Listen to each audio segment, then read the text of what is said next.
Hoje eu vou te provar que ser fluente no inglês pode ser 100 vezes mais fácil do que você imaginava. Agora, você vai descobrir e conhecer o conceito de fluência essencial ou fluência funcional, que é ser fluente no essencial do idioma, que é usado mais de 80% do tempo em qualquer conversa. E se você já estudou um pouco de inglês, você já deve ter se deparado, ou pelo menos ter visto aquelas pilhas de livro de qualquer uma dessas escolas de inglês tradicional. E por isso eu quero te falar sobre o primeiro conceito dessa aula, que é: aprofundar no essencial do inglês é muito melhor do que você ser raso e superficial em tudo. E a verdade é que muita gente pensa que para aprender inglês é necessário decorar um monte de regra de gramática, um monte de palavra e estudar inglês como se você estivesse se preparando para uma prova de mestrado, quando a única coisa que você precisaria de verdade fazer é treinar o essencial do inglês.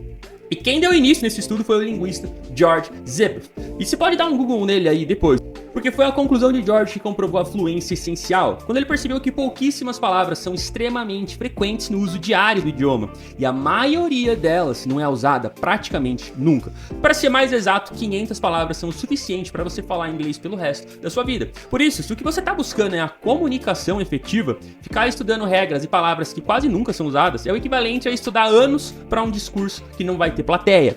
Então vamos lá, 500 palavras são o suficiente. Mas eu falei que nesse vídeo eu ia te mostrar que ser fluente no inglês era 100 vezes mais fácil do que você imaginava, lembra? Por isso eu quero te mostrar um outro conceito que acelera seu pensamento no inglês. Porque olha só, não adianta você conhecer essas 500 palavras e ser lento nelas. Você precisa ser rápido no gatilho. Só que isso também pode ser simples se você usar o que eu vou te mostrar aqui agora. But that's where Jake stays. E olha, isso não é nem de perto a parte mais contraintuitiva disso tudo, mas já vai mudar seu ponto de vista do que é aprender inglês para sempre. Os blocos de conversa. Olha só, assim como no português, existem palavras que quase sempre estão juntas. Por exemplo, o que você? Eu posso criar milhares de frases com esse bloco. O que você quer? O que você tem? O que você precisa? Em inglês é a mesma coisa. Para esse bloco, a gente teria no caso what do you? Pode falar what do you want? What do you have? What do you need?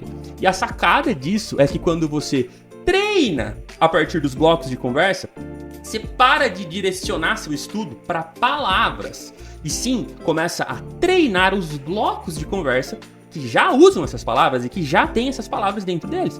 E repara que cada bloco desse é como se eles tivessem um sentido único. Por exemplo, né, o que você quer? Ela tem um sentido único, essa frase, que é assim que a gente percebe as coisas até mesmo em português. What you want? O que você quer? Ela tem como se fosse esse sentido único nessa frase. Por isso que a gente não para pensar em cada palavra quando a gente está falando assim em português, por exemplo. Em inglês é a mesma coisa. Quando você aprende e treina a partir dos blocos, e por isso é um verdadeiro acelerador para você aprender inglês. E sempre que aparece um bloco de conversa, como elas são palavras que aparecem juntas o tempo todo, são faladas bem rápido. É por isso que aquela hora chega aquele momento que você fala assim: nossa, eles falam muito rápido, como que entender? Eles emendam.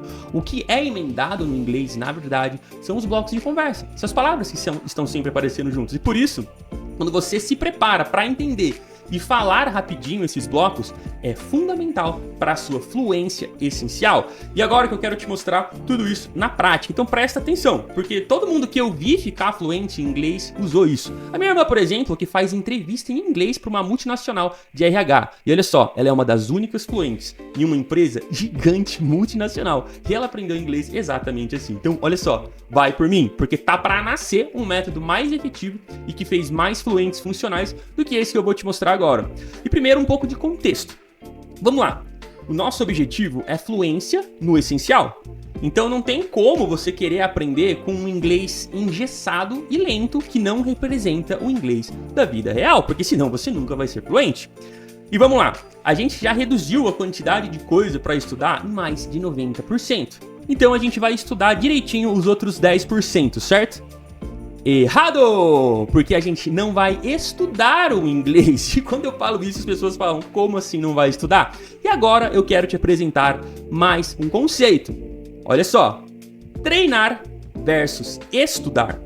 Porque quando você decide que você quer aprender a realmente se comunicar em inglês, o que você precisa é treinar inglês. Pense em alguém aprendendo um instrumento musical. Tem como ela ficar boa no instrumento só estudando teoria? É óbvio que não. Só que acontece que ninguém te fala isso. Mas entender um nativo americano é um processo de treino. E eu vou te explicar. Quando você estiver aprendendo, é normal você escutar uma palavra e não entender o que a pessoa tá falando. Aí você vai lá, entende o que ela falou, e aí depois você vai entender? Não, adivinha só, aí depois você não vai entender de novo. E é normal, porque você tem que ver de novo e de novo, você tem que treinar aquilo. E isso acontece por um simples motivo, e é um conceito de lapidação do ouvido. E guarda bem essa palavra, porque no momento que quanto mais lapidado for o seu ouvido, melhor vai ser o seu inglês. E olha só, muito semelhante com músicos, por sinal, né, que o ouvido de um músico, para perceber notas musicais, ele é muito diferente de quem não é músico. No inglês é a mesma coisa. O ouvido de quem é fluente é lapidado para entender inglês. Por isso, mesmo quando eles falarem rápido, se você tiver um nível de lapidação suficiente para aquilo, você vai entender. E isso só pode ser atingido com um treino. Só que é um treino bem específico de ouvido, de lapidação de ouvido. E com a fala é a mesma coisa. O movimento da fala, ele também é um treino pra gente, porque você precisa se acostumar a fazer o movimento da fala do idioma inglês. A notícia boa é que existe um jeito certeiro de fazer isso, que treina o seu ouvido e treina a sua fala para fluência funcional. E para isso a gente usa séries e discursos em inglês. E dá uma olhada nisso aqui. But that's where Jake stays. E dá uma olhada nesse material aqui. Olha só, um aplicativo, o aplicativo do Anki, onde a gente tem frase a frase dividido para que você possa dar play várias vezes e lapidar o seu ouvido. Olha só. But that's where Jake stays.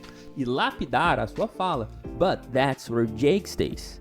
Repetindo junto com o nativo americano. E bom, adivinha só. Olha o que acontece em cada episódio. That's where é um bloco. That's where. Depois a gente põe para ver a resposta. But that's where Jake stays. Ó, that's where. But that's where. Mas é onde o Jake fica. Certo? Você treina e repete isso várias vezes. Depois você coloca. Se foi muito difícil, você põe de novo. Se foi difícil, ele vai te mostrar dentro de alguns minutos novamente. Depois que você já entendeu o que é. Se foi bom em 10 minutos ou se foi muito fácil, o próprio aplicativo vai pegar, isso é um deck, vai te mostrar em 3 dias novamente isso para continuar essa lapidação do seu ouvido. E eu tenho vários vídeos no canal com aulas práticas usando esse material que você pode assistir agora mesmo. É só dar uma olhada aqui no canal da Fluency Road que eu tenho certeza que você vai gostar. E se você quiser aprender com a gente, ter acesso a esse material, vou deixar um link aqui na descrição também.